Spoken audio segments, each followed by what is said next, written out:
Okay dear students, हम आज एक न्यूमेरिकल सॉल्व करेंगे नेट एरिया पे कि हम नेट एरिया को कैसे कैलकुलेट कर सकते हैं। ठीक है। सो इन प्रीवियस लेक्चर हमने नेट एरिया के लिए फार्मूला डिराइव किया था कि ये नेट एरिया हम कैसे कैलकुलेट करते हैं। ठीक है। और आज हम इस पे एक न्यूमेरिकल सॉल्व करेंगे। ठीक है। So I am engineer Abdul Basit and you are watching lecture number 5 part 2। ठीक है। सो न्यूमेरिकल की स्टेटमेंट क्या है पहले ये रीड कर लेते हैं। Determine the net area of a 10 multiplied by 200 millimetre plate joined with two 6 multiplied by 200 millimeter plate as shown in figure 2.3. The plates are connected to each other with two lines of 20 millimeter rivets. ठीक है। देखिए जी, इस diagram से सब कुछ clear है। ठीक है। यू कैन सी कि हमारे पास दो प्लेट्स है, एक ये प्लेट है और दूसरा ये प्लेट है। इनके दरमियान में एक थर्ड प्लेट सैंडविच पड़ा हुआ है। ठीक है। और इसके ऊपर रिवेट्स लगे हुए हैं जिसने ये जॉइंट बनाया हुआ है। ठीक है। और वो रिवेट्स है कितने, 6 रिवेट्स है। ठीक है। और एक एक लाइन में कितने कितने रिवेट्स आ रहे, दो दो रिवेट्स आ रहे। ठीक है जनाब।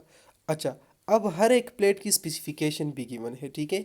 जो हमारे पास प्लेट नंबर 1 है, ठीक है, this plate is having thickness of 10 millimetre and इसकी विड्थ हमारे पास कितनी है, 200 मिलीमीटर। सिमिलरली जो ये दोनों प्लेट्स हैं, ये दोनों प्लेट्स इनकी हमारे पास जो थिकनेस है वो 6 मिलीमीटर है और इसका जो विड्थ है दिस इज़ 200 मिलीमीटर। और ये कितने प्लेट्स है, दो प्लेट्स हैं। देखिए जी, जब हम नेट एरिया की बात करते हैं तो नेट एरिया मतलब ये हुआ कि हमने ग्रॉस एरिया से डायमीटर ऑफ द होल या area of the holes minus करना है। ठीक है। इसको हम क्या कहते हैं, नेट एरिया। सो मतलब ये हुआ कि first of all we are going to determine the gross area. ठीक है।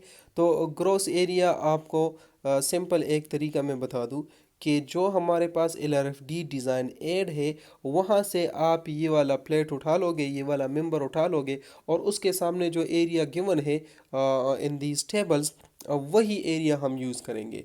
चूँकि यहाँ पे प्लेट्स गिवन है तो इन प्लेट्स के लिए कोई ख़ास स्पेसिफिकेशंस LRFD मैनुअल में है नहीं। ठीक है। वहाँ पे हमारे पास W section, I section, T section, channel sections और मिसलिनियस सेक्शन और भी बहुत सारे सेक्शंस हैं जिनकी जो कॉम्प्लिकेटेड सेक्शंस हैं उनकी एरियाज़ गिवन है और सिंपल प्लेट्स के लिए एरिया गिवन नहीं है। तो यहाँ पे ग्रॉस एरिया फाइंड या यहाँ पे कैसे फाइंड करते हैं या वहाँ पे कैसे फाइंड आउट किया गया है, ठीक है, तो वो आपको यहाँ से समझ आ जाएगा। देखिए जी, यहाँ पे आपको नज़र आ रहा है that we have two plates of 6 multiplied by 200 millimeter and one plate is of 10 multiplied by 200 millimetre. तो अगर एरिया की बात की जाए तो एक प्लेट जो हमारे पास ये है, ये वाला प्लेट 10 मल्टीप्लाई बाई 200, इसका ग्रॉस एरिया किस तरह फाइंड आउट होगा, 10 is the thickness multiplied by width, तो हमारे पास क्या आ जाएगा, 2000 millimetre gross area of one plate. ठीक है। फिर हमारे पास ये दो प्लेट्स हैं, ठीक है, जिसकी थिकनेस 6 है और विड्थ इसका 200 है। तो इनको आप मल्टीप्लाई कर लें आपस में, 6 मल्टीप्लाइड बाई 200, तो ये area of a single plate आ गया। अब हमारे पास चूंकि दो प्लेट्स है तो दो के साथ मल्टीप्लाई भी कर लो, तो आपके पास एरिया आ जाएगा 2400 मिलीमीटर स्क्वायर। ठीक है। अब देखिए, अगर एक प्लेट का एरिया है 2000 और दूसरे का एरिया है 2400, ठीक है, तो अगर लोड आएगा इन प्लेट्स के ऊपर तो कौन सा प्लेट पहले टूटेगा, तो कौन सा प्लेट हमारे पास रिस्की है, सिंपल सी चीज़ है, कौन सा प्लेट रिस्की है, तो जिसका एरिया कम है वो वाला रिस्की है। ठीक है। जिसका एरिया या जिसकी थिकनेस या जिसकी विड्थ कम होगी और उसमें आप होल पंच करोगे तो रिस्की प्लेट कौन सा होगा, जिसका एरिया कम है। तो यू कैन से कि हमारे पास जो गवर्निंग एरिया है दिस इज़ 2000 मिलीमीटर स्क्वायर। तो ग्रॉस एरिया हमारे पास कितना हुआ, 2000 millimetre square. Okay. Gross area के बाद आपने फाइंड आउट करना है नेट एरिया। तो नेट एरिया के लिए देखें, असेंबली यहाँ पे आपको क्लियरली समझ आ जाएगी कि हमारे पास दरमियान में एक प्लेट है और इनको दो प्लेट्स ने सैंडविच किया हुआ है। अब हमारे पास सिचुएशन क्या है कि दोनों प्लेट्स पे टेंशन अप्लाई हो रहा है, ऐसे इस डायरेक्शन में और इस डायरेक्शन में फोर्स अप्लाई हो रहा है, तो मतलब टेंशन फोर्स है। तो टेंशन फोर्स ये इस डायरेक्शन वाला टेंशन फोर्स एक प्लेट लेगा और यहाँ का टेंशन फोर्स दो पे डिवाइड हो जाएगा, तो मतलब half T divided by two नीचे ऊपर वाले प्लेट पे और टी डिवाइडेड बाई टू नीचे वाले प्लेट पे, ये वाला जो प्लेट है। ठीक है जनाब, तो इस तरह हमारे पास लोड डिवाइड हो जाएगा। तो इसके साथ आपका कोई सरोकार नहीं है। यहाँ पे आप आ जाए नेट एरिया को कैसे कैलकुलेट करेंगे। तो ग्रॉस एरिया तो हम कैलकुलेट कर चुके हैं and that gross area is actually equal to 2000 millimetre square. अब net area of the bolt, तो देखिए प्रीवियस प्रॉब्लम में डायग्राम में आप देख लें कि यहाँ पे हमारे पास हर एक लाइन पे हमारे पास कितने बोल्ट्स आ रहे, दो दो बोल्ट्स। हर एक ग्रीन लाइन पे आप देख ले कितने बोल्ट्स है, दो बोल्ट्स। मतलब ये है कि फेलेवर प्लेन्स हमारे पास चार फेलेवर प्लेन्स बन रहे हैं। चार जगहों पे ये प्लेट टूट सकता है, लेकिन अगर दोनों चारों फेलेवर प्लेन्स को आप देखें तो चारों में हमारे पास दो दो बोल्ट्स ही आ रहे हैं। तो मतलब अगर हम एक फेलेवर प्लेन की, ये जो फेलेवर प्लेन है इसकी एरिया को कैलकुलेट कर लें, नेट एरिया को, तो वो हमारे पास बाकी सब प्लेट्स जो फेलेवर प्लेन्स है उनकी नेट एरिया के बराबर आएगा, क्योंकि उनमें भी दो दो हॉल है।